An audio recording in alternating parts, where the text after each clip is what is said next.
الحمد لله وكفى والصلاة والسلام على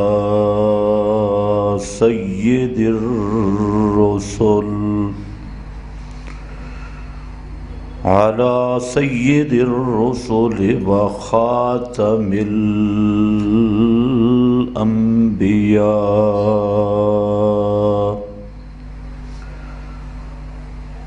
أما بعد فأعوذ بالله من الشيطان الرجيم. بسم الله الرحمن الرحيم.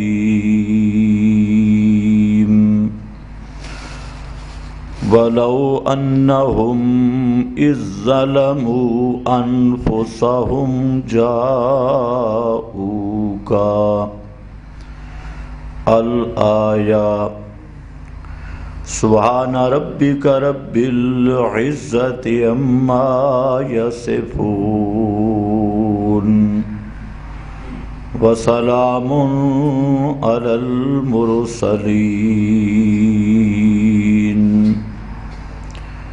والحمد لله رب العالمين.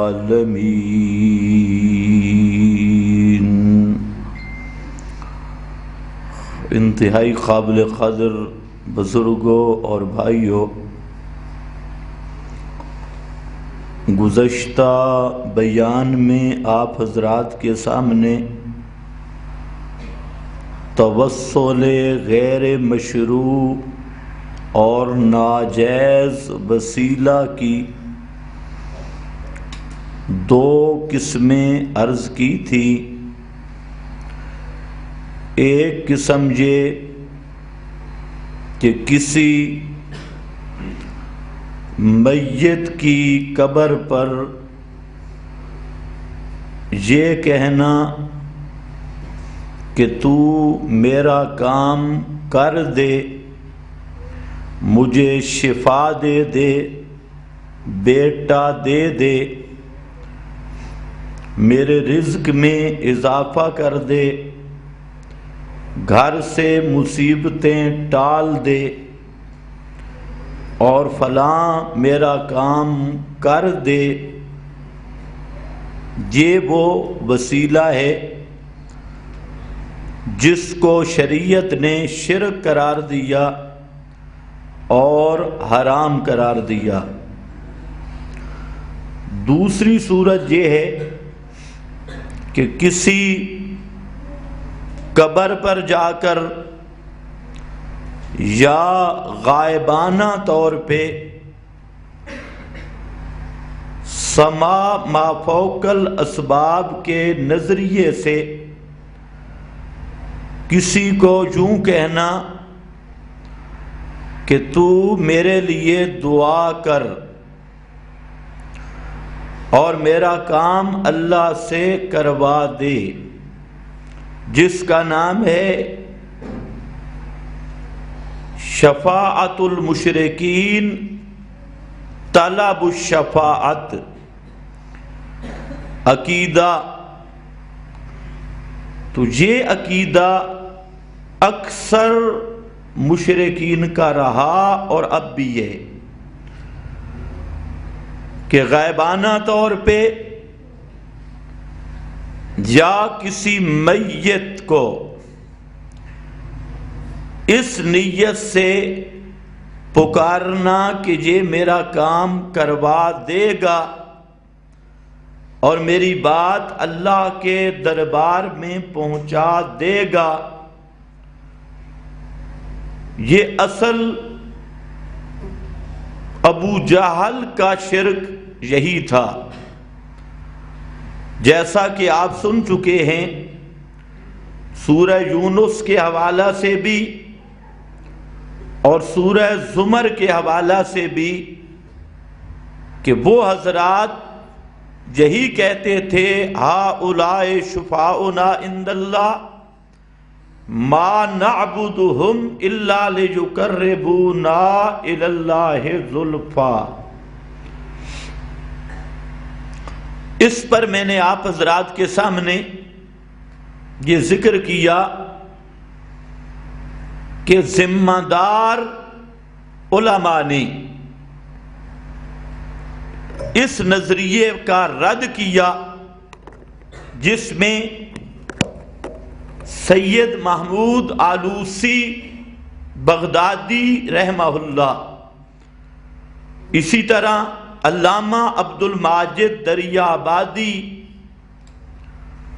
امام ابن تیمیہ، حافظ ابن القیم، علامہ ابن عبد الہادی، علامہ بدر الدین بالی اور اس طرح کے بڑے بڑے اساتین اکابرین، انہوں نے اس عقیدہ پر رد کیا کہ کسی نبی ولی کی قبر پہ جا کر یوں کہنا کہ ادعو اللہ، کہ تو میرے لیے اللہ سے دعا کر، یا ان سے طلب الشفاعت، تو یہ سب حضرات کہتے ہیں کہ یہ عقیدہ بدعیہ ہے اور یہ عقیدہ درست نہیں، خالصتاً شرکیہ نظریہ اور بدعیہ نظریہ ہے۔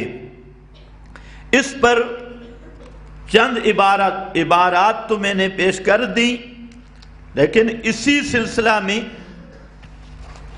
چند عبارتیں اور بھی سن لیں تاکہ جو لوگ جن کو قرآن سے مزہ نہیں آتا اور اکابرین کی عبارتوں سے ان کی تسلی ہوتی ہے، چلو ان کی بھی تسلی ہو جائے۔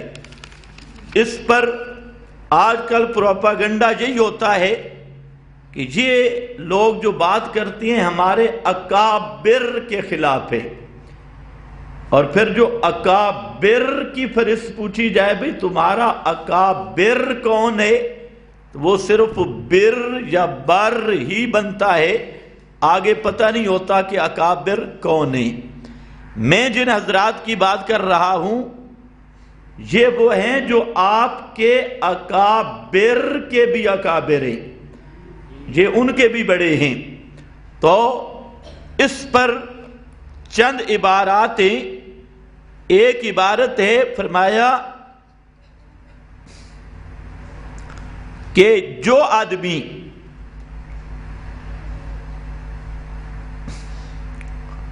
انبیاء اور اولیاء کی قبروں پہ جا کے ان کو پکارتا ہے اور ان سے طلب شفاعت، طلب دعا کرتا ہے، تو وہ اس کا اصل حکم کیا ہے؟ اس پر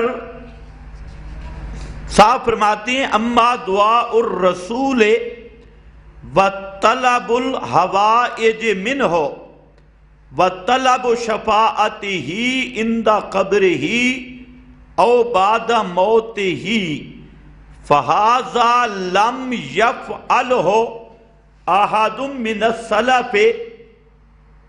یہ ایسا عقیدہ ہے کہ کسی قبر پہ جا کے طلب شفاعت کرنا اور دعا کرانے کی درخواست کرنا، یہ وہ عقیدہ ہے کہ لم یفعلہ احد من السلف، کہ سلف صالحین میں سے کسی ایک کا بھی یہ عقیدہ نہیں، کسی نے بھی یہ کام نہیں کیا۔ جو پہلے صحابہ، تابعین، یہ حضرات گزرے ہیں، اور فرمایا کہ ھذا کلہ من فعل النصارى، یہ سب کا سب عیسائیوں کی نقل ہے۔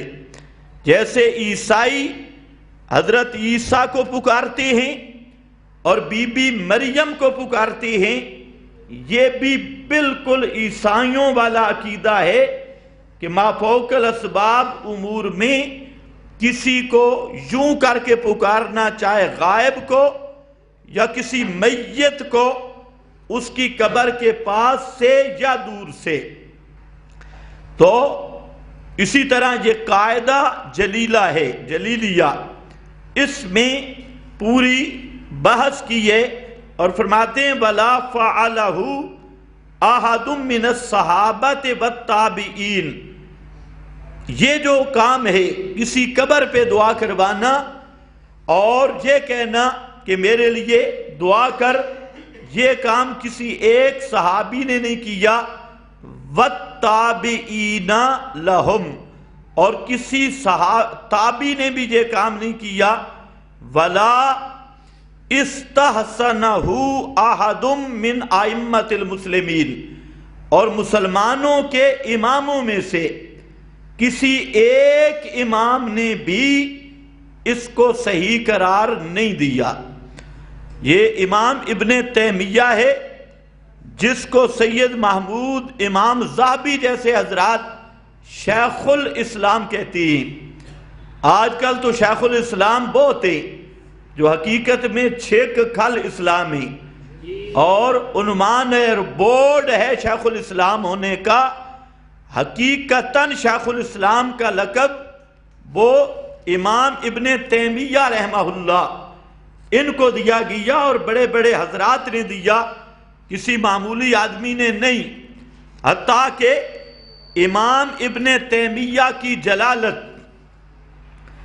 اور ان کی قدر اس قدر عظیم ہے کہ لاہور کا وہ ڈاکٹر طاہر القادری، اس نے بھی الاستغاثہ میں تسلیم کیا کہ حافظ ابن تیمیہ جو بات کر رہے ہیں یہ بات بالکل حق ہے۔ اپنی اس کی کتاب میرے پاس موجود ہے، اور کہتا ہے کہ ہمارے بریلویوں نے علامہ ابن تیمیہ کی بات کو سمجھا نہیں ہے۔ میں نے کہا یہ بات ٹھیک ہے، بریلویوں کو سمجھ ہے حلوے کی، چاولوں کی، برانیوں کی اور بریانیوں کی، انہیں یہ نہیں پتا کہ علامہ ابن تیمیہ نے کیا کہا۔ تو ڈاکٹر طاہر القادری نے خود کہا ہے کہ ہمارے حضرات امام ابن تیمیہ شیخ الاسلام کی بات سمجھ نہیں سکے، انہوں نے بات بڑی پتے کی کی ہے اور زبردست کی ہے۔ تو حق وہی ہوتا ہے جس کا مخالف بھی مجبور ہو کر اقرار کرے۔ یہاں پر ایک اور عبارت فرماتی ہیں ان الذین یدعون الانبیاء والصالحین بعد موتہم عند قبورہم من المشرکین الذین یدعون غیر اللہ کالذین یدعون الکواکب والذین اتخذوا ملائکۃ والنبیین اربابا۔ فرمایا کہ بل ان الذین یدعون الانبیاء، بے شک وہ لوگ جو انبیاء کو پکارتے ہیں، والصالحین اور نیک لوگوں کو پکارتے ہیں، بعد موتہم ان کی موت کے بعد، عند قبورہم ان کی قبروں کے پاس کھڑے ہو کر۔ اب یہاں دور کی بات بھی نہیں، عند قبورہم ان کی قبروں کے پاس کھڑے ہو کر وہاں جو پکارنے جاتے ہیں۔ تو فرمایا یہ کون ہے؟ من المشرکین، یہ مشرکوں میں سے ہیں، مومنوں میں سے نہیں، موحدین میں سے نہیں۔ من المشرکین الذین یدعون غیر اللہ، یہ ان مشرکوں میں سے ہیں جو اللہ کے سوا دوسروں کو پکارنے والے ہیں۔ اور کالذین یدعون الکواکب، یہ ان مشرکوں کی جنس سے ہیں جو ستاروں کو پکارتے ہیں، والملائکہ اور فرشتوں کو پکارتے ہیں، اور تماثیل کو پکارتے ہیں، والنبیین اربابا من دون اللہ، جنہوں نے فرشتوں اور انبیاء کو اللہ کی سوا مشکل کشا بنایا۔ تو اس جنس کے مشرکوں سے ہیں جو عند القبور جا کر بھی، قبروں کے اوپر جا کر بھی سما کے عقیدے سے انبیاء کو پکارتے ہیں یا صالحین کو پکارتے ہیں۔ اب یہ بھی علامہ ابن تیمیہ ان کی عبارت اسی طرح فرماتے ہیں فہذہ الانواع من خطاب الملائکۃ والانبیاء والصالحین بعد موتہم عند قبورہم، فرمایا کہ یہ جو خطاب ہے سما کے عقیدے سے انبیاء کو پکارنا، فرشتوں کو پکارنا، ما فوق الاسباب سننے کا عقیدہ رکھ کر، یہ ہوا اعظم انواع الشرک الموجود فی المشرکین، یہ سب سے بڑا شرک ہے جو آج مشرکوں کے اندر موجود ہے، اور مشرک یہ شرک کر رہے ہیں۔ یہ بھی اسی قاعدہ کی عبارت ہے۔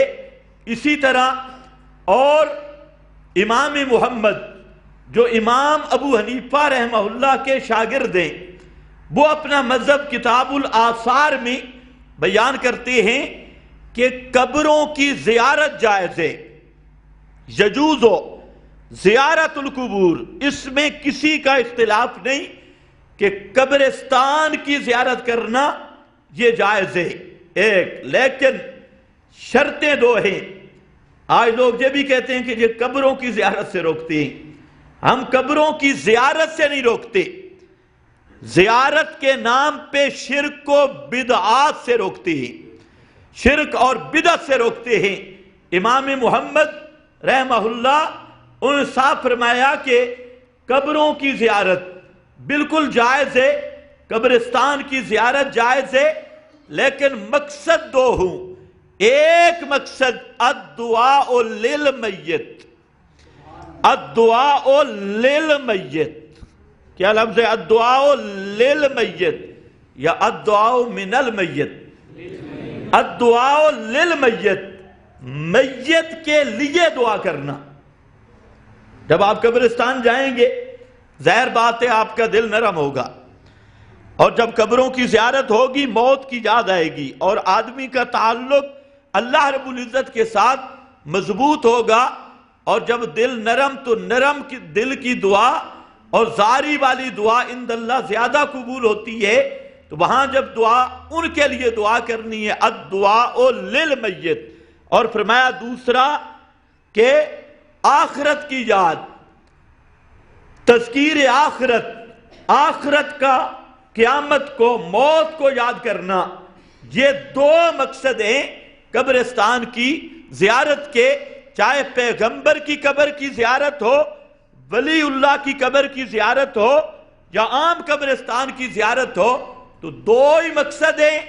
ایک الدعاء للمیت، ان کے لیے دعا کرنی ہے، البتہ اتنا فرق ضرور ہے، جب امام الانبیاء صلی اللہ علیہ وسلم کی قبر مبارک کی زیارت ہوگی تو دعا ان کی شایان شان ہوگی، اور ان کی شایان شان دعا کا نام ہے درود۔ آپ کے حق میں جو دعا آپ کی شایان شان ہے وہ ہے درود پاک، اللہم صلی علی محمد وعلی آل محمد کما صلیت علی ابراہیم وعلی آل ابراہیم انک حمید مجید، اللہم بارک علی محمد وعلی آل محمد کما بارکت علی ابراہیم وعلی آل ابراہیم انک حمید مجید۔ یہ ہے دعا جو پیغمبر کی شایان شان ہے، اور یہ دعا وہاں کی جائے گی۔ تو جہاں بھی قبر کی زیارت ہو، زیارت جائز، لیکن اس میں کوئی ممنوع چیز نہ ہو، کوئی بدعت شامل نہ ہو، کوئی شرک شامل نہ ہو، کوئی حرام چیز شامل نہ ہو۔ قبرستان کی زیارت کرو، لیکن فرماتی ہیں کتنے مقاصد کے لیے؟ دو، الدعاء للمیت، میت کے لیے دعا، اور دوسرا آخرت کی یاد۔ یہ لکھ کر امام محمد فرماتی ہیں وَبِهَذَا كُلِّهِ نَأْخُذُ، یہی ہمارا مذہب ہے، اور وَهُوَ قَوْلُ أَبِي حنیفہ، اور یہی امام اعظم امام ابو حنیفہ رحمت اللہ علیہ کا مذہب ہے، اور ہمارا مذہب ہے۔ اب ذرا آپ اندازہ کریں، امام اعظم امام ابو حنیفہ رحمت اللہ تعالی علیہ، ان کا بھی مذہب یہی، امام محمد امام ابو یوسف کا مذہب بھی یہی، جو بڑے بڑے کبار امام، بڑے بڑے آئمہ ہیں تابعین میں، بڑے اساتین ہیں، اور میں نے یہ آپ کے سامنے ذکر کیا تھا کہ امام ابو حنیفہ رحمت اللہ تعالی علیہ یہ وہ شخصیت ہے کہ امام بخاری جیسے جلیل القدر شخصیت، امام مسلم اور اس طرح بڑے بڑے محدثین، یہ امام ابو حنیفہ کے شاگردوں کے شاگرد ہیں، شاگردوں کے شاگرد۔ بلکہ امام بخاری رحمت اللہ علیہ ان کے پہلے استاد ابو حفص الکبیر، یہ خود امام صاحب کے تلامذہ میں سے ہیں، شاگردوں میں سے ہیں، یعنی جس کو آپ کہتے ہیں الف با پڑھانا، تو امام بخاری کی الف با بھی امام ابو حنیفہ کے شاگردوں سے آئی ہے۔ اس لیے آج کل بعض لوگ امام بخاری کا نام لے کے امام ابو حنیفہ پہ تبرہ کرتے ہیں، اور اس کے بعد کچھ لوگ ضد میں آ کر امام ابو حنیفہ رحمہ اللہ کا نام لے کر امام بخاری پہ تبرہ کرتے ہیں۔ خبردار، دونوں پہلو خطرناک ہیں۔ امام ابو حنیفہ رحمت اللہ علیہ ان کا ادب اور ان کے مقام بھی ایمانیات کے تحفظ کے لیے ضروری ہے، اور امام بخاری رحمت اللہ علیہ ان کی عظمت شان اور ان کی جلالت پر بھی اعتماد وہ بھی ضروری ہے۔ اس لیے ہم تمام ائمہ کا احترام کرتے ہیں، اور یہی ہماری خصوصیت ہے۔ باقی آپ دیکھیں گے ہر مذہب میں یا بغض ہوگا یا غلو ہوگا۔ یہ اشاعت التوحید و سنہ ہے جن میں بغض بھی نہیں، غلو بھی نہیں۔ رافضیوں کو دیکھو تو بعض افراد کے ساتھ غلو اور بعض سے بغض ہے، اکثر سے بغض ہے، دونوں چیزیں ہیں۔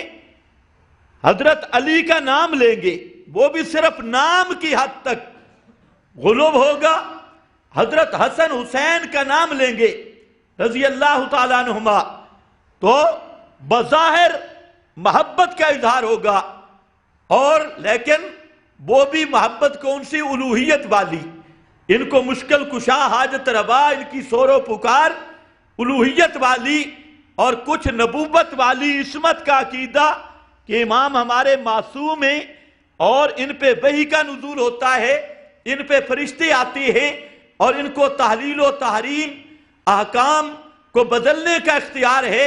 یہ اس طرح کے جو بعض خواص الوہیت، بعض خواص نبوت کو ان میں مانتے ہیں، تو یہ غلو ہے۔ اور جہاں بغض ہے تو ابو بکر و عمر عثمان سے اس بدبخت ٹولے کو بغض ہے، حضرت معاویہ رضی اللہ تعالیٰ عنہ سے دشمنی اور بغض ہے۔ اسی طرح بعض اپنے آپ کو سنیت کے علمبردار اور سنی کہلوانے والے، وہ بھی حضرت معاویہ کے ساتھ بغض رکھتے ہیں۔ اب تو بریلویوں میں بھی کئی دھڑے ہو گئے جو کھل کر حضرت معاویہ کی مخالفت پہ اکٹھے ہو گئے، اور باقاعدہ ان کے نیٹ پہ بیان آنے شروع ہو گئے۔ تو بہرحال بعض صحابہ سے بغض، بعض سے غلب، تو ہمارے ہاں یہ دونوں پہلو خطرناک ہیں۔ ہم سب صحابہ سے محبت رکھتے ہیں۔ اسی طرح ائمہ کے بارے میں بعض غالی ہیں، بعض بغیض ہیں، بغض رکھتے ہیں، جیسے غیر مقلدین۔ غیر مقلدین میں ائمہ اربعہ کا بغض ہے، امام ابو حنیفہ کا خاص کر، جیسے رافضی صدیق کے نام سے جلتا ہے، اسی طرح غیر مقلد امام ابو حنیفہ کے نام سے جلتا ہے۔ کوئی بغض ہے صالحین سے اور اہل اللہ سے بغض ہے، تو ان کے اندر بغض آیا، اور بعض کے اندر غلب آیا، اور بعض اندھے مقلدین انہوں نے غلب کیا اور اماموں کا عصمت کا درجہ مان لیا۔ ہم کہتے ہیں دونوں پہلو خطرناک ہیں۔ ہمارے ہاں اسی طرح جو حنفی ہیں، بعض احناف، بعض شوافی اور اس طرح کے لوگ، انہوں نے فقہا کی طرح میلان زیادہ کیا اور ائمہ حدیث کے ساتھ بغض رکھا، اور ہم کہتے ہیں یہ پہلو بھی خطرناک۔ اپنے آپ کو حنفیت کی طرف منسوب کرنا یا کسی مذہب منتسب کے ساتھ نسبت کرنا، وہ ہرگز نہیں سکھاتا کہ محدثین کے ساتھ دشمنی ہو یا محدثین کا بغض ہو۔ ہم کہتے ہیں محدثین کا بھی احترام ضروری، فقہا کا بھی احترام ضروری۔ تو امام محمد کی بات عرض کر رہا تھا، جلیل القدر ائمہ میں سے فرماتے ہیں قبرستان کی زیارت کے دو مقصد ہیں۔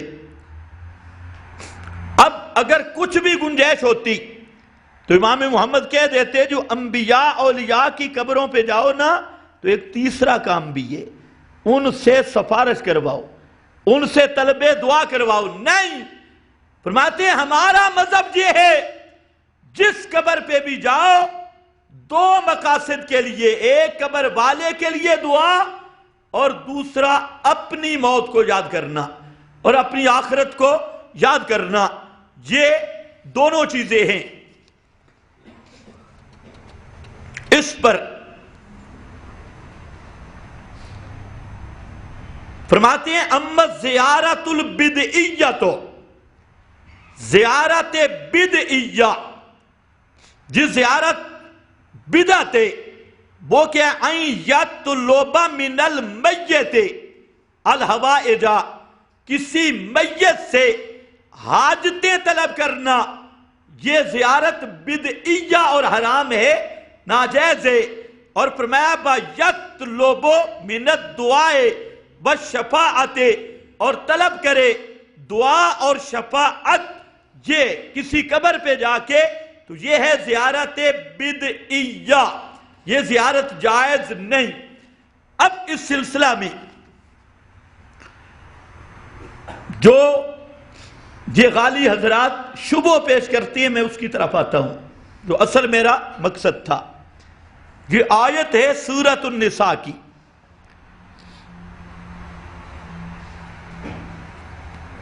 اس میں آ رہا ہے بلو انہم اذ ظلموا انفسہم جاؤوک فاستغفروا اللہ واستغفر لہم الرسول، یہ آیت پیش کی جاتی ہے۔ کہتی ہیں آیت کا ترجمہ یہ ہے بلو انہم، اگر وہ منافقین اذ ظلموا، جب ظلم کرتے ہیں اپنی جانوں پر، ظلموا انفسہم جاؤوک، آ جاتے تیرے پاس میرے پیغمبر، فاستغفر اللہ، پس وہ خود بھی اللہ سے معافی مانگتے اور رسول بھی ان کے لیے استغفار کرتے، لوجد اللہ توابا رحیما، تو البتہ پاتے اللہ کو توبہ قبول کرنے والا، رحم کرنے والا۔ یہ آیتیں بلو انہم اذ ظلموا انفسہم جاؤوک، اس پر لوگ بڑا زور لگاتی ہیں، اور رافضی بھی، رضاخانی بھی اور آپ کے للڑ بھی، یہ تینوں فرقے اس آیت کو پڑھ کے دھوکہ دیتی ہیں۔ دعویٰ یہ ہے کہ انبیاء کی قبروں پہ جا کر یہ دعا کروانا کہ آپ میرے لیے دعا کرو، یہ جائز ہے۔ یہ دلیل کیا ہے؟ کہتے ہیں یہ تو قرآن سے ثابت ہے۔ بھئی قرآن میں کہاں ہے؟ کہتے ہیں یہ آیت ہے بلو انہم اذ ظلموا انفسہم جاؤوک، اگر وہ ظلم، اگر بلو انہم، اگر وہ لوگ جب ظلم کرتی ہیں اپنی جانوں پر، جاؤوک، تیرے پاس آتے اور اللہ سے معافی مانگتے، رسول بھی ان کے لیے اللہ سے معافی مانگتا، تو اللہ توبہ قبول کرنے والا، اللہ کو توبہ قبول کرنے والا، رحم کرنے والا پاتے۔ فرماتے ہیں یہاں سے پتہ چلا قبروں پہ جا کے سفارشیں کرانا جائز ہے۔ اب آپ ان کی دیانت کا بھی اندازہ کریں، آگے ہوتی ہے جھلی عوام، سبحان اللہ۔ ان کو کہو مولوی صاحب ختم نہیں پڑھنا، آیت کا ذرا ترجمہ سنا۔ سب سے پہلی بات تو یہ ہے کہ جہاں پر قبر کی بات ہی کوئی نہیں، یہاں پر بات یہ ہے، پوری بات سمجھو، بلو انا ہم، یہ انا ہم کون ہے؟ ان کا پیچھے ذکر ہے، وَإِذَا قِيلَ لَهُمْ تَعَالَوْا إِلَى مَا أَنزَلَ اللَّهُ وَإِلَى الرَّسُولِ رَأَيْتَ الْمُنَافِقِينَ يَصُدُّونَ عَنْكَ صُدُودًا۔ فرمایا کہ یہ جو پیور منافق ہیں، کھرے منافق بے ایمان، یہ پیغمبر کا فیصلہ نہیں مانتے اور طاغوت کے فیصلے پہ راضی ہیں اور پیغمبر کریم کے خلاف بد زبانی کرتے ہیں، بک بک کرتے ہیں، اور جب پکڑے جائیں تو کہتے ہیں نہیں جی ہمارا یہ مقصد نہیں تھا، توبہ توبہ، ہم آپ کے خلاف بھی کوئی بات کر سکتے ہیں۔ تو اب اللہ نے فرمایا کہ یہ جو منافقین ہیں اور بک بک کر رہے ہیں، اگر یہ سچے دل سے توبہ کرنا چاہتے تو پیغمبر کریم کے پاس آتے، کیونکہ پیغمبر کا انہوں نے دل دکھایا ہے، اور پیغمبر کریم کے پاس آ کر پیغمبر خود بھی یہ کہتے کہ اللہ ہم توبہ کر رہے ہیں، آئندہ ہم بکواس بازی نہیں کریں گے اور پیغمبر کریم کی توہین نہیں کریں گے۔ یہ خود بھی توبہ کریں اور پیغمبر کریم بھی ان کے لیے دعا کرے، اللہ ان کی توبہ قبول کر لے گا۔ آیت کا یہ معنی ہے۔ اب وہ جو حضرات ہیں ان کے علماء سے میری گزارش ہے کہ اس آیت کی کیوں تعریف کرتے ہو؟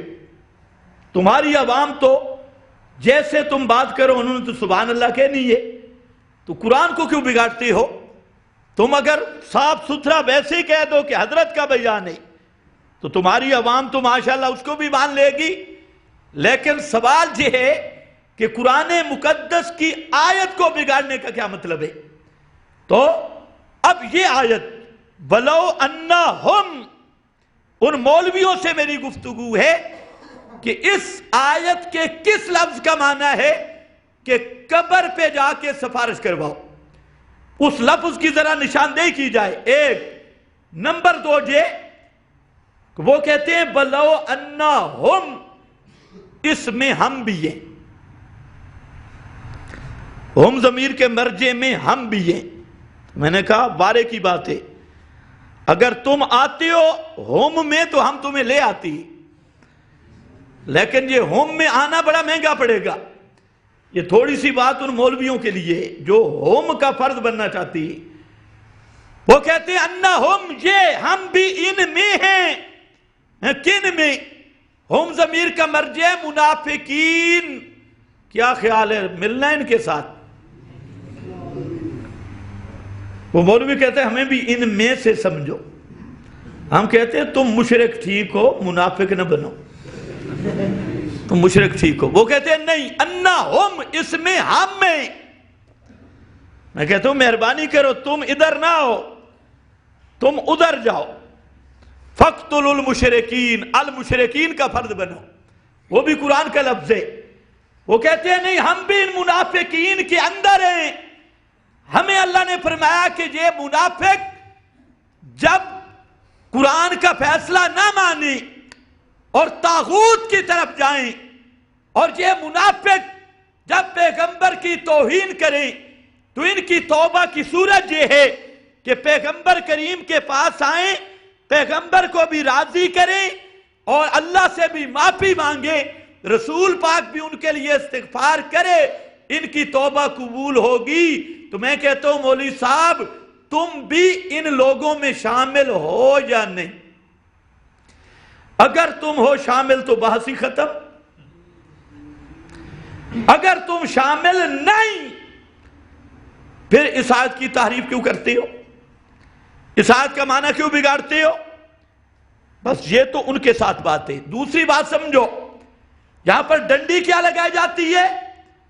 جاؤکا، جاؤکا کا معنی ہوتا ہے تیرے پاس آئیں۔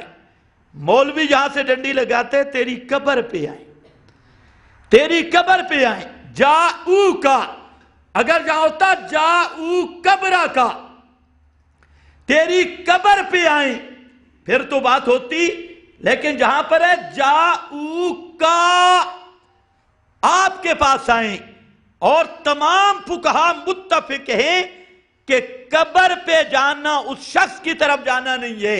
اللہ کے محبوب صلی اللہ علیہ وسلم موت کے بعد فارق الدنیا، دنیا سے جدا ہو گئے، خرج من الدنیا حتی لقی اللہ، آپ صلی اللہ علیہ وسلم سالم جہان سے جدا ہو گئے۔ اب موت کے بعد ملاقات کی صورت موت ہے۔ تم پتہ نہیں سمجھے بھی ہو کہ نہیں؟ موت کے بعد ملاقات کی صورت موت ہے۔ مجیت الی الرسول تب بن سکتی ہے، پہلے مرنا ہوگا۔ وہ حضرت بلال ہے اور بھی بہت سارے صحابہ سے مر بھی ہے، جب موت کا وقت آیا تو خوش ہوئے اور بڑے بےتاب ہوئے۔ بعض نے پوچھا کیوں؟ ہنس پڑے کہ غدن نلقا محمدن و حزبا، ہمیں خوشی یہ ہے کہ اب محمد مصطفیٰ اور ان کی جماعت سے ملاقات ہونے والی ہے، اور وہ سبب اس کا موصل الی الحبیب وہ موت ہے، وہ موت ہے۔ تو موت کے بغیر، رسول کی موت کے بعد مجیت الی الرسول یہ ممکن ہی نہیں۔ تو مولوی صاحب کیوں جھوٹ بولتے ہو؟ جاؤ قبرہ کا نہیں، اس کو قبر پہ فٹ کرنا یہ خالصتاً تحریف ہے اس آیت کی، اور اس آیت کا مفہوم بدلنا ہے۔ ورنہ تیسری بات بھی سن لے، مولوی صاحب کہتے ہیں جاؤ کا ہے نا، تیرے پاس جائیں، تو یہ آیت موت کے ساتھ خاص نہیں، موت کے بعد بھی جایا جا سکتا ہے، موت کے بعد بھی یہ حکم عام ہے۔ میں نے کہا بہت اچھا، پہلا تو نے اپنے آپ کو سمجھا منافق، ہم ضمیر کے مرجع میں آیا۔ دوسرا جاؤ کا، اس کی تحریف کر کے اس کو بنا لیا جاؤ قبرہ کا، لیکن بات پھر بھی نہیں بنی۔ آگے آیت موجود ہے فَلَا بَرَبِّكَ لَا يُؤْمِنُونَ حَتَّى يُحَكِّمُوكَ، جاؤوکَ یحکموکَ، جاؤوکَ یحکموکَ، وہاں پر بھی آیا کا، یہاں پر بھی آیا کا۔ اگر جاؤوکَ وفات کے بعد قبر مبارک پر بھی جایا جا سکتا ہے اور یہ اس جانے کو بھی شامل ہے، تو پھر یحکموکَ بھی اس کو بھی قبر سے فیصلہ کروا تاکہ تیرا کفر ساری دنیا پر واضح ہو۔ اب مولوی صاحب کہتے ہیں جو ہے نا یحکموکَ، یہ تو ہے آپ کی زندگی کے ساتھ خاص، اور جو جاؤوکَ یہ موت کے بعد بھی حکم باقی ہے۔ تو میں نے کہا دونوں کا فرق بیان کر، وہ بھی کا یہ بھی کا، دونوں کا، یہ کا ہی تجھے کسی کا نہیں چھوڑے گا۔ جاؤوکَ یحکموکَ۔ اب ذرا بات سمجھو، امام ابن تیمیہ نے اس پر زبردست بات لکھی اور فرمایا کہ جو لوگ اس آیت کا یہ معنی کرتے ہیں اور کہتی ہیں کہ اس آیت کا مطلب ہے کہ نبی کریم صلی اللہ علیہ وسلم کی قبر پر جا کر سفارش کروانا اور اس آیت سے ثابت ہے، تو فرماتے ہیں یخالفون اجماع الصحابہ، یخالفون اجماع الصحابہ، یخالفون بذالک اجماع الصحابۃ والتابعین وسائر المسلمین فإن أحدا منهم لم يطلب بعد الموت من النبی۔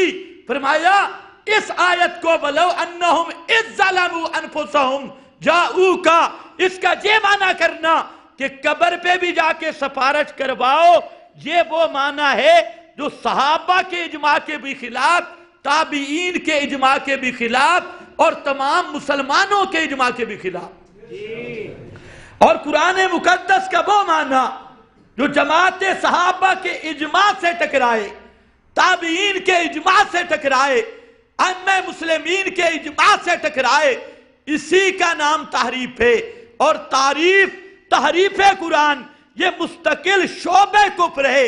اگر ایک آدمی بڑا نیک اور متقی ہے، اس میں کوئی دوسرا کفر نہیں، لیکن قرآن مقدس کی آیت کا مصداق بدلے یا آیت کا معنی مفہوم بدلے تو اتنا ایک آیت کا بھی مفہوم تحریف کرنے سے، مصداق بدلنے سے، معنی بگاڑنے سے، عمدن قصدن جان بوجھ کے اگر ایسا کرے وہ شخص کافر ہو جاتا ہے، چاہے باقی ساری وجوہ اسلام موجود ہو۔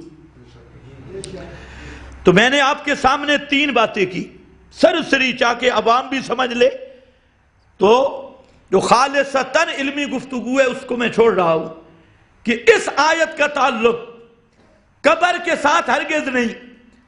اس آیت کا تعلق بات کس کی ہے کہ وہ منافق جو نبی کریم علیہ السلام کا دل دکھاتے تھے، آپ کو ایذا دیتے تھے، آپ کی بے ادبی گستاخی کرتے تھے، ان کو حکم ہوا ہے کہ اب اگر سچے دل سے توبہ کرنا چاہتی ہیں تو آؤ میرے محبوب کے پاس، ان کو راضی کرو۔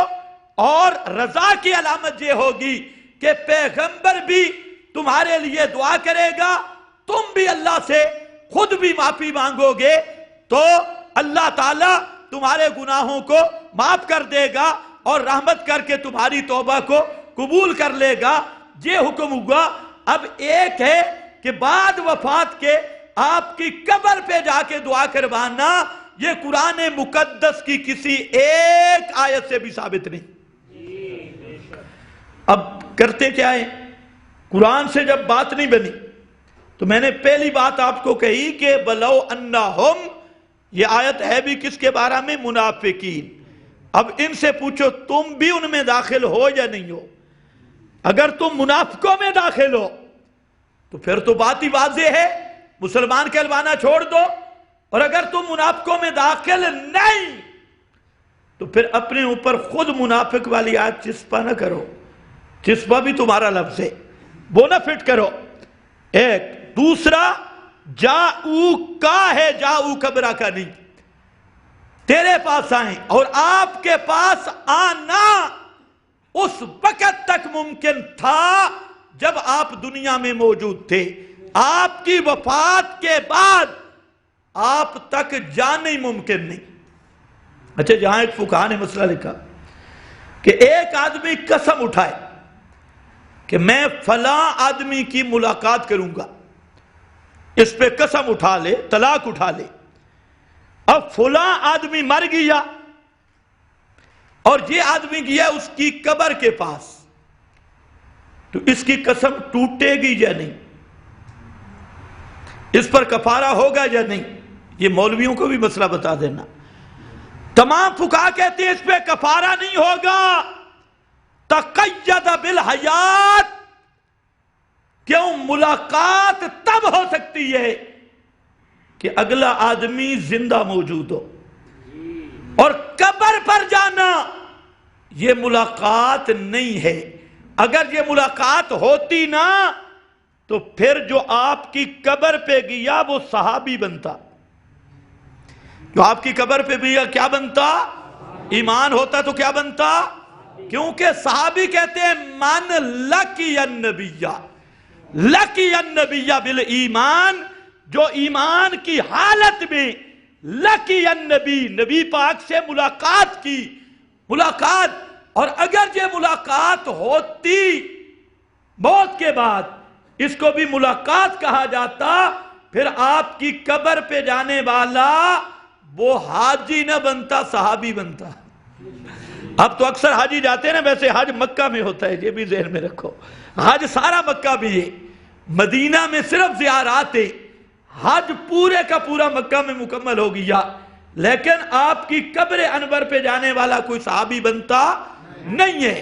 اور تیسری بات میں نے عرض کی کہ اگر یوں تم مانا کرو گے نا کہ موت کے بعد بھی حکم شامل ہے جاؤ کا، تو پھر فلا بربک لا یؤمنون حتی یحکموک، یہ حکم بھی شامل ہوگا۔ پھر مانا یہ ہوگا کہ پیغمبر آج بھی قرآن نے صاف فیصلہ دیا کہ پیغمبر کے علاوہ کسی سے فیصلہ کروانے والا جب تک رسول پاک سے فیصلہ نہ کروائے اس وقت تک وہ پکا کافر ہے. فیصلہ پیغمبر سے کروانا ہوگا. تو پھر میں پوچھتا ہوں اگر جاؤ کا موت کے بعد شامل ہے تو جو حق کے موقع کو بھی کر اور جتنے تیرے مفتی ہیں سب کے سب مرتد بنیں گے. کیونکہ پیغمبر کے ہوتے ہوئے جو حق کے موقع کے ہوتے ہوئے کسی مفتی کو حاکم ماننا اس سے فیصلہ کروانا یہ خالصتاً فلا وربک لا یؤمنون کا مصداق ہے. اور اس پہ میرا فتویٰ نہیں اس پہ قرآن کا فتویٰ موجود ہے. تو اب دو ہی صورتیں ہیں یا آیت کا معنی بگاڑنا چھوڑ دو یا مفتیان کرام کے القاب چھوڑ دو. پھر تمہارے فتووں کی کوئی حیثیت نہیں. پھر روایتوں کی اگر رسول پاک سے فیصلہ ممکن ہے اب بھی فلا وربک لا یؤمنون تو پھر آؤ فیصلہ رسول کا چلے گا. وہاں پر نہ ابو حنیفہ نہ شافعی نہ مالک نہ بخاری نہ مسلم نہ ابو داؤد نہ ترمذی نہ ابن ماجہ کسی روایت کی طرف بھی نہیں جانے دیں گے کسی فقیہ کی طرف بھی نہیں جانے دیں گے. فلا وربک لا یؤمنون حتی یحکموک اس کا پہ پکا رہے. پھر فیصلہ ہوگا آپ کی قبر پہ جا کے اور تینوں فرقے یہ زہر کا پیالہ پی لیں گے اور کبھی بھی پیارے پیغمبر کی قبر پہ فیصلہ کروانے کے لیے تیار نہیں ہوں گے. اس کی وجہ یہ ہے کہ حضرت ابراہیم کے ابو کی طرح ان کا دل بھی اندر سے مانتا ہے کہ نرا کوڑ ہے نرا جھوٹ ہے. اندر اندر سے مانتی ہیں اوپر سے لڑائیاں جھگڑے. ورنہ جرات کرے کوئی مولوی کہ جاؤ کا موت کے بعد بھی حکم جاری ہے تو جو حق کے منہ کا بھی جاری کر کے میرے نبی کی قبر سے فیصلے کروانے چاہیے. تمہارے دارالفتاء سارے دارالکفر بن جائیں گے تمہارے دارالحدیث یہ سارے دارالضلالت بن جائیں گے اور تمہارے یہ سارے مفتیان یہ پنڈت اور پادریوں کی حیثیت ان کی بن جائے گی. اگر اس آیت کو عام رکھا اس لیے اپنے ہوش کے ناخن لو. آیت جاؤ کا جس طرح مجیت الی الرسول آپ کی زندگی کے ساتھ خاص تھی اور آپ کی زندگی کے بعد آپ کی موت کے بعد مجیت الی الرسول دنیا میں ممکن نہیں اسی طرح فیصلہ اور حاکمیت رسول وہ بھی آپ کی زندگی تک براہ راست تھی. اب آپ کی موت کے بعد براہ راست یہ تحکیم ممکن نہیں. اس لیے اب فقہا کی بات روایات کی بات اور کتابوں کی بات اور سنت فیصل بنے گی. اگر اس آیت کو عام رکھو گے تمہارے سارے اڈے ختم ہو جائیں گے اور سب مدارس کو بھی تالا لگانا ہوگا شیخ الحدیثوں کو بھی ریٹائرمنٹ میں بھیجنا ہوگا یا مولانا فضل الرحمان کے دھرنا میں بھیجنا ہوگا ہر چیز کو ختم کر کے. خیر یہ آیت تھی. اس کے ساتھ ملاتے ہیں دو گپے. یہ وہ جو عالمی مبلغ ہے آپ کا وہ تو خیر اب انشاءاللہ اس کی حقیقت واضح ہو گئی ہے. اب تو سب بولنے لگ گئے. پہلے ہم مجرم تھے اب بڑے بڑے مجرم کٹھے ہو گئے. لوگ کہتے توبہ طارق جمیل کے خلاف اس نے بات کی ہے ہاں تبلیغیوں کے نبی کے خلاف بنڈیوں کے پیغمبر کے خلاف بات کی وہ درجہ دیا. ہاں سارے بگڑ جاتے. اب ماشاءاللہ اب جو نئے نئے کام کر رہا ہے تو اب سارے بول رہے ہیں تو انشاءاللہ اور بھی کام نکھرے گا. بات ہمارے والی آئے گی انشاءاللہ. تو وہ بھی بڑا رو کر بیان کرتا ہے عرابی آ گیا آپ کی قبر مبارک پہ سر میں مٹی ڈالی. عرابی آ گیا. وہ عرابی تھا یا خود مولوی صاحب تھے؟ میں نے کہا عرابی آ گیا صحابی کیوں نہیں آیا؟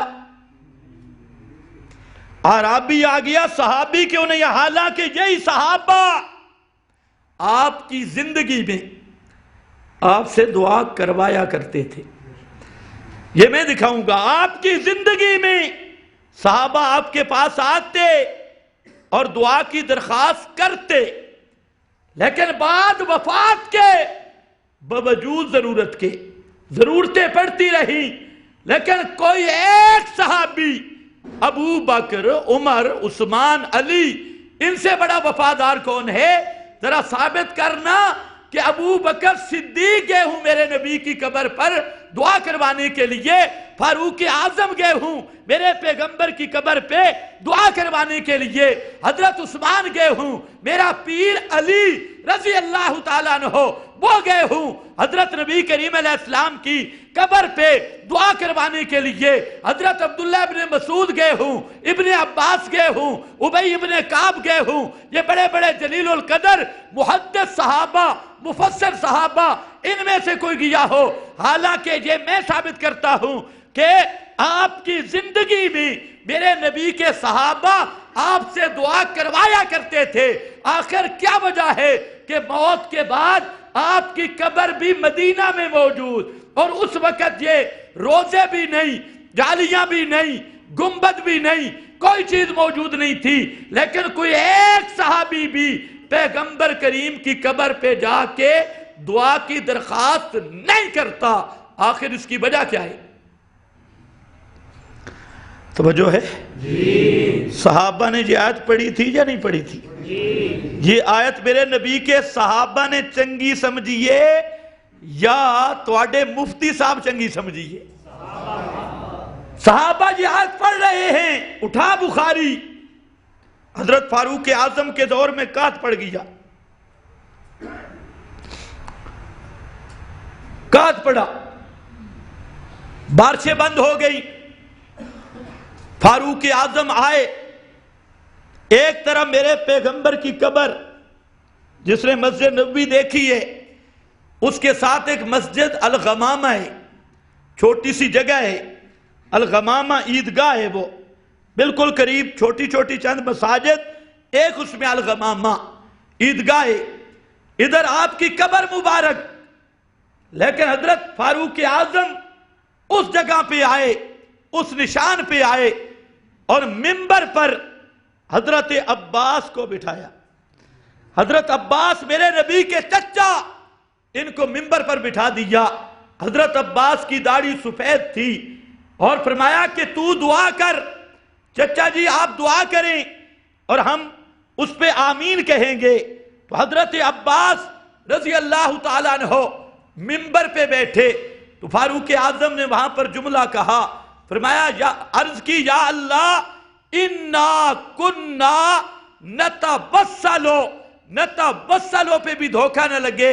محدث کبیر علامہ انور شاہ صاحب رحمہ اللہ نے یا معنی کیا نتبسلو بے دعائے نبی کا، اللہ کے نبی جب زندہ تھے، دنیا میں تھے، تو ہم دعا کے لیے اللہ کے نبی سے دعا کروایا کرتے تھے۔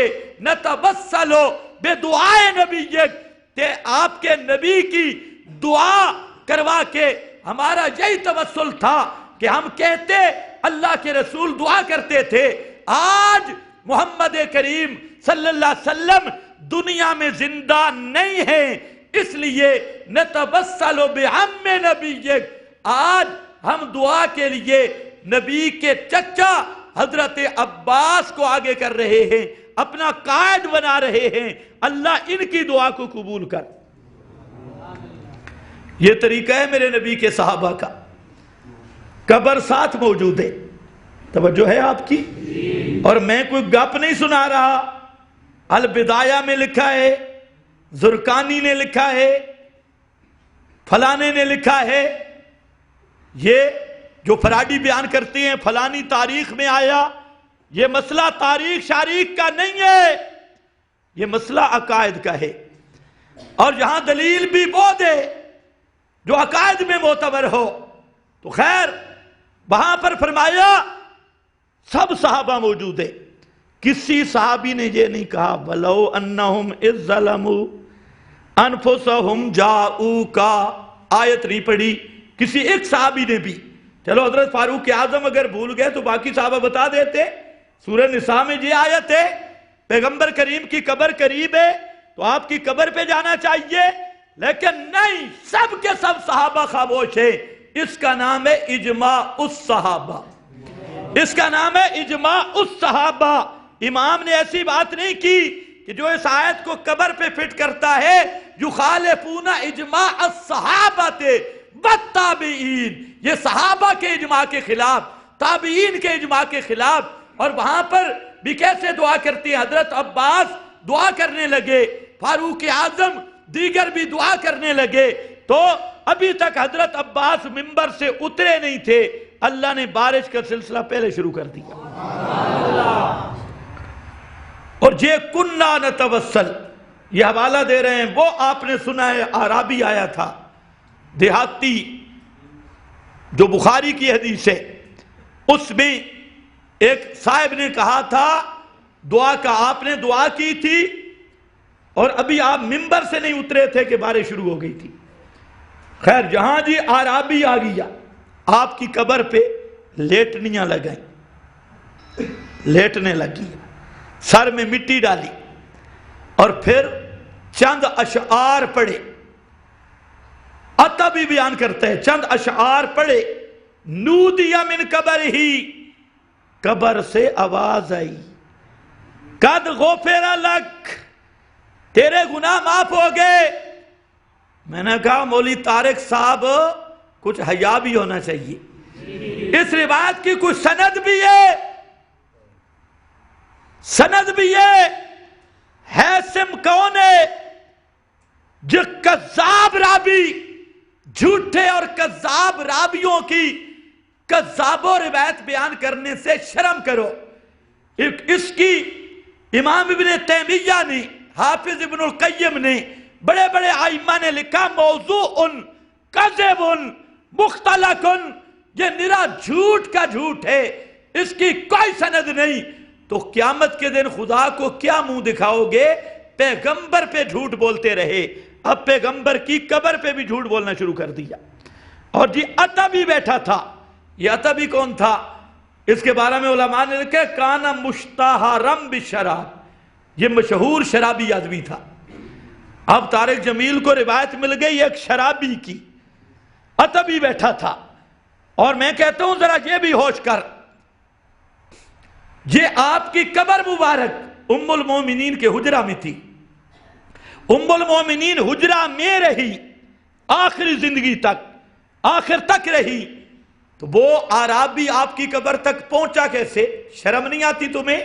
وہاں تو صحابہ کو بھی اگر آنا ہوتا تو پہلے ام المومنین سے اجازت لیتے، اور تو کہتے اعرابی پہنچ گیا، سر میں مٹی ڈالی، لگتا ہے کہ اس نے 4 مہینے لگائے ہوئے تھے، سر میں مٹی ڈالی، فلاں کیا، نرا جھوٹ۔ اور یہ رابی متہم بالزند کا، محدثین کہتے ہیں زندیق ہونے کے ساتھ متہم، یہ زندیق رابیوں کی روایتیں ایسے چیز میں پیش کرنا یہ 2 نمبر کا فراڈ ہے۔ اس لیے یاد رکھ لو کہ یہ روایات چند وہ بھی موضوع من گھڑت جن کا نہ اگ نہ پچھ، ان کو پیش کر کے تو ہم ان سے پوچھتے ہیں پہلے یہ متعین کرو کہ تمہارا مستدل آیت ہے یا روایت ہے۔ اگر تمہاری دلیل آیت ہے تو لاؤ ایک آیت جس میں یہ ہو کہ انبیاء صالحین کی قبور سے طلب دعا یا دعا کروانا یہ ثابت ہوتا ہو کسی پیغمبر نے پیغمبر کی قبر سے دعا کروائی ہو، یا کسی صحابی معروف نے کسی نبی کی قبر سے جا کے دعا کروائی ہو، تو یا تابعی یا 4 اماموں میں سے کسی امام نے۔ لیکن میں پوری تحدی سے کہتا ہوں نہ آپ کو انبیاء کی سیرت سے یہ بات مل سکتی ہے، نہ صحابہ کی سیرت سے یہ بات مل سکتی ہے، نہ تابعین کی سیرت سے یہ بات مل سکتی ہے۔ رہ گئے متاخرین، سیوطی، سبکی اور ایسے لوگ، یہ خود مقلد